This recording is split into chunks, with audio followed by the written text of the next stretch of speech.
जगन्नाथ बाबा, मुझे कुछ नहीं चाहिए, बस आज मेरी माँ को भूखा मत सुलाना। उसी रात मंदिर के पुजारी को सपना आया।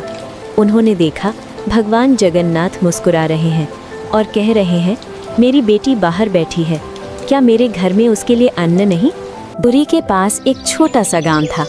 न बड़ा मंदिर, न रोशनी, न शोर, बस मिट्टी के घर और उनके बीच एक छोटी लड़की, गुड़िया। गुड़िया सिर्फ 8 साल की थी।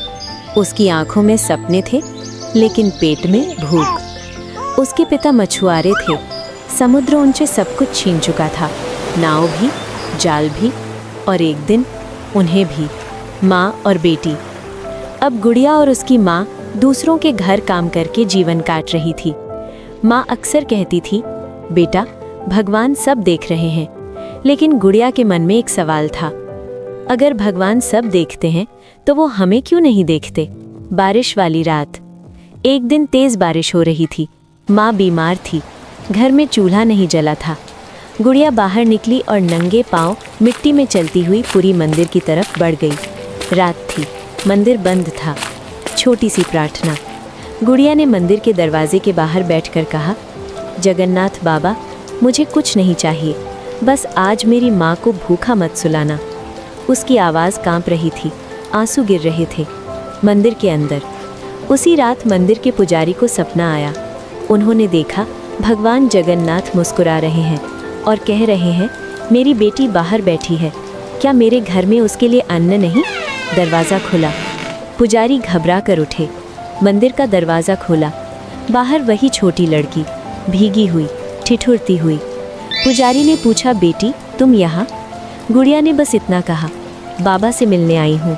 चमत्कार। पुजारी उसे अंदर ले गए, महाप्रसाद दिया। लेकिन जैसे ही गुड़िया ने पहला कौर खाया, मंदिर के घंटे अपने आप बजने लगे। दीपक तेज जल उठे। भगवान जगन्नाथ की आंखों से मानो करुणा बह रही हो। बदली जिंदगी। अगले दिन गांव वालों ने देखा गुड़िया की माँ पूरी तरह ठीक थी। एक सेठ ने उन्हें काम दिया। धीरे धीरे घर बना, इज्जत मिली, जीवन बदला। आखिरी दृश्य। सालों बाद गुड़िया बड़ी हुई, लेकिन हर साल वो पूरी जाती और मंदिर के बाहर बैठकर कहती, जगन्नाथ बाबा, आज किसी और बच्चे की सुन लेना। अंतिम पंक्तियाँ। भगवान जगन्नाथ राजाओं के नहीं, भूखे बच्चों के भगवान हैं। अगर दिल सच्चा हो तो भगवान दरवाजे के बाहर भी मिल जाते हैं। क्या आप जानते हैं भगवान जगन्नाथ को समुद्र से श्री कृष्ण का दिल कैसे मिला और आज वो कहाँ है? बहुत समय पहले द्वापर युग में भगवान श्री कृष्ण धरती पर अवतार लिए हुए थे। उनकी लीलाएं, ज्ञान और भक्तों के प्रति प्रेम से पूरा संसार आलोकित था। लेकिन जैसे सभी युगों का अंत होता है, वैसा ही इस युग का भी अंत निकट आ रहा था। एक दिन भगवान शिव के आदेश से कथा पूर्ण होनी थी। कृष्ण जैसे ही एक शांत वन में विश्राम कर रहे थे, उसी समय वहां एक शिकारी झरह आया। उसने कृष्ण के पैरों को हिरण की कान समझ लिया और बाण चला दिया। बाण लगते ही कृष्ण की दिव्य देह का अंत हो गया। ये घटना द्वापर युग के समाप्त होने की चेतना थी। जब अर्जुन ने क्रंदन के साथ कृष्ण का अंतिम संस्कार किया, तो दिव्य चमत्कार हुआ। श्री कृष्ण का हृदय पूर्ण रूप से नहीं जला। शव के अन्य हिस्से भस्म हो गए, परंतु हृदय अक्षुण्य बना रहा। कथा कहती है कि उस हृदय की ऊर्जा इतनी प्रबल थी कि वो आग में भी नष्ट नहीं हुई। अर्जुन ने उस हृदय को लौकिक कर्म के अनुसार एक लकड़ी के तख्ते पर रखकर नदी में बहा दिया। हृदय लकड़ी के उस तख्ते में सुरक्षित रूप से बंधा हुआ था और वो धीरे धीरे समुद्र की ओर बहता चला गया। समुद्र की लहरें उसे पुरी, उड़ीसा के किनारे तक ले आईं। समुद्र के किनारे एक आदिवासी बिस्वा बसु रहता था, जो उसी क्षेत्र में निवास करता था। एक दिन उसने समुद्र के किनारे एक नीले रंग की लकड़ी का टुकड़ा पाया, जिसमें प्रकाश की कुछ अद्भुत चादर फैली हुई थी। उसने समझा कि ये कोई साधारण चीज नहीं है, ये दिव्य वस्तु है। उसने उस लकड़ी को नील माधव कहा और उसकी पूजा शुरू कर दी। समय के साथ वो नील माधव उसकी श्रद्धा का केंद्र बन गया और लोग दूर दूर से उसकी प्रतिष्ठा के बारे में जानने लगे। राजा इंद्रद्युम्न के सपनों में भगवान ने प्रकट होकर कहा कि नील माधव को मेरे लिए लाओ और उसे भक्ति के साथ स्थापित करो। राजा ने अपने पुजारी विद्यापति को भेजा।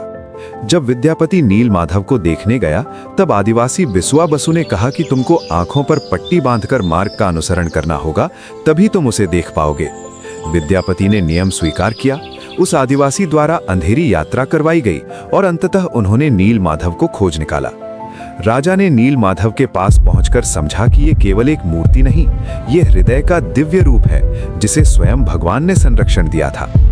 इसी नील माधव से बाद में भगवान जगन्नाथ, बलभद्र और सुभद्रा की मूर्तियां बनाई गईं और उन मूर्तियों के हृदय स्थली में यही ब्रह्मा पदार्थ दल हृदय स्थापित किया गया।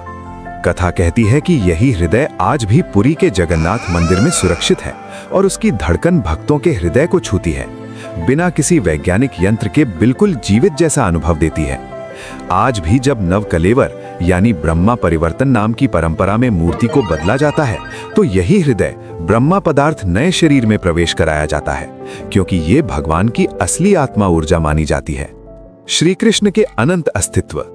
भक्त मानते हैं कि भगवद हृदय कभी नष्ट नहीं होता, चाहे शरीर मिट्टी में मिल जाए, चाहे युग बदल जाए, परंतु भक्ति, प्रेम और आत्मसमर्पण की शक्ति जीवित रहती है।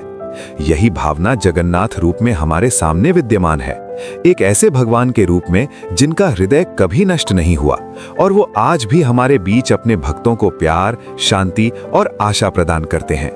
अंतिम विचार। ये कथा केवल एक धार्मिक दंतकथा नहीं है, ये संदेश देती है कि ईश्वर का हृदय वो है जो कभी समाप्त नहीं होता। उसका प्रेम, दया और अनंत शक्ति हर युग में विद्यमान रहती है।